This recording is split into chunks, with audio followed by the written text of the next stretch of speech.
We begin tonight with the dangerous heat and high fire danger this weekend. A close call for people on the west side of Portland as a fire breaks out in Forest Park. Luckily, firefighters were able to get it out quickly before it spread.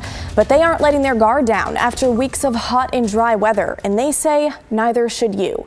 Thanks for joining us for KGW News at 5. I'm Blair Best. And that's not the only fire we're tracking this afternoon. We're bringing you team coverage tonight on this hot weekend. Another fire that started in a home near Banks out in Washington County has spread to the brush nearby. And now Highway 26 is closed in all directions. Ashley Grams is there. And Ashley, what more can you tell us?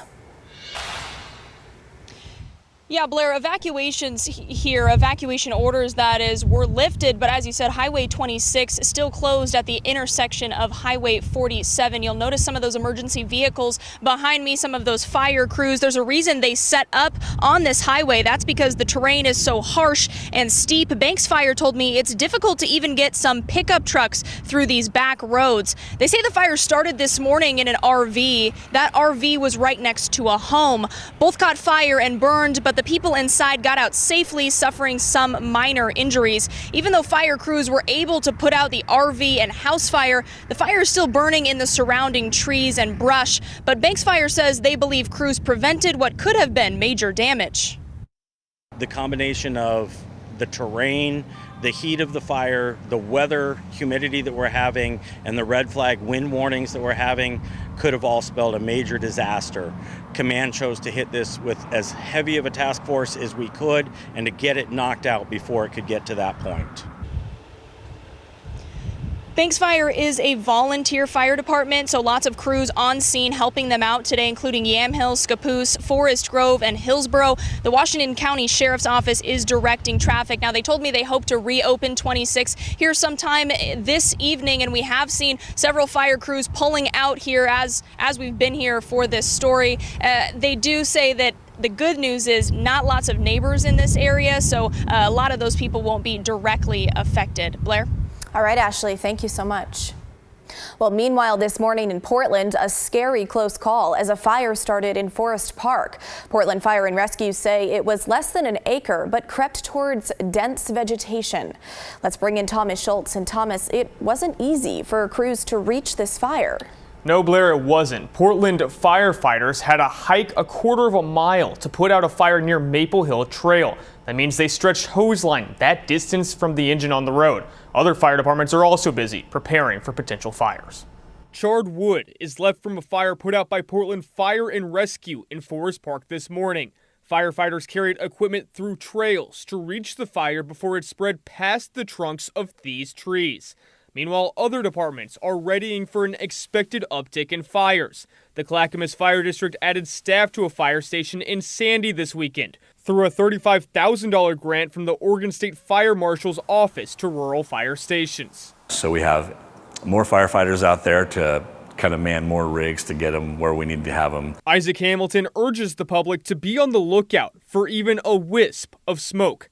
If you see anything, you should call the nearest fire department immediately. But it doesn't take long once those temperatures go up and that humidity level drops for that wildfire danger to just shoot through the roof. Campfires, sparks from towing chains, or even a flicked cigarette can lead to a fire. With the increased temperatures and the lower humidity, it really makes all of the vegetation around us really susceptible to any kind of a spark.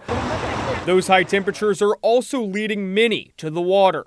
It's hot and I have two little girls and they get bored at home. But their fast-moving currents can be problematic. We always recommend bringing your own life jacket, and if you don't happen to have one, here at Glen Auto Park, we rent them out for free. Here, parents are making sure their children stay close to the shore. Leong says it's also important to stay hydrated in the heat. And no matter where you are, firefighters say everyone should be on the lookout. Obviously, the increased temperatures, their lower humidity, and of course, you have a little bit of a breeze going on.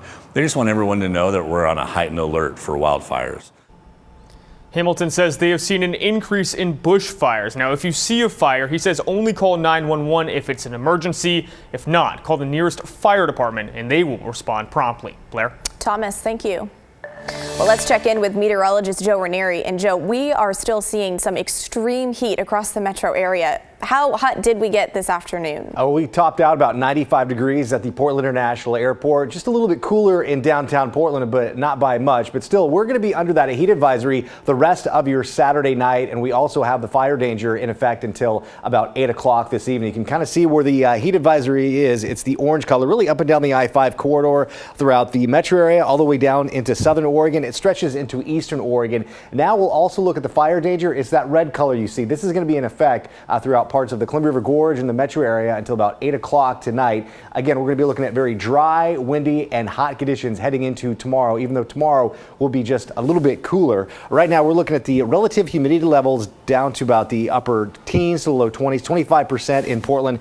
Troutdale, you're at 21%, but you can kind of see where that dry weather is. Over in Bend, you're looking at almost single digits when it comes to the low relative humidity. We haven't really seen a drop of rain in about 26 days, Blair, and it doesn't look like we'll be seeing much of that over the next several days as well. Right now, we're looking at highs in the mid to the upper 90s, very close to 100 degrees, 96 at the Portland International Airport, 98 in Troutdale. And over the next maybe hour or so, maybe 90 minutes, a couple of places could jump up another degree or so, but we could be looking at highs close to 100 by the end of today. It will be a little bit cooler, and I'll talk more about when we can really see some relief on the way. All right, Joe, looking forward to that. Well, stick with KGW for the latest on the fire danger and all this hot weather. We're going to have more on the fire burning in banks throughout the day and your updated forecast. As always, you can catch the latest anytime on KGW.com. Well, many cities are suffering through this coast-to-coast heat wave. In some places, temperatures in the triple digits, showing no sign of ending. Now, this weekend, millions of people are under heat alerts. In Texas, officials are closely monitoring the power grid as demand hits record levels. In Oklahoma, parts of the state reached its highest heat index ever on Thursday at 126 degrees.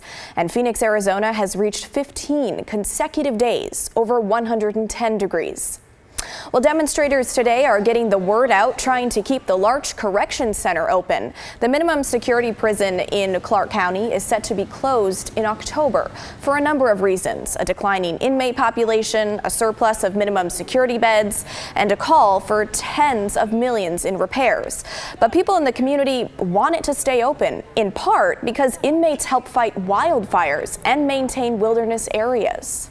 By removing us from the area, these forest fires are only going to get worse. They're only going to destroy more revenue, which impacts K through 12, impacts cities' abilities and counties' abilities to provide some of the social service programs that they currently do.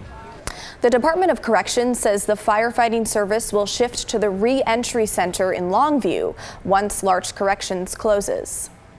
Well, the annual Seattle to Portland bike ride is now underway. Cyclists kicked off the 206-mile ride early this morning. It's a fundraiser for Cascade Bicycle Club, which raises money for education and community rides and more. Now, one family of 4 is doing the trek together after months of training. This is my 5th time doing STP, and I'm doing it with my daughter for the first time, so really excited. She's 13. Her name is Riddhi. Riddhi, say hi. Hello.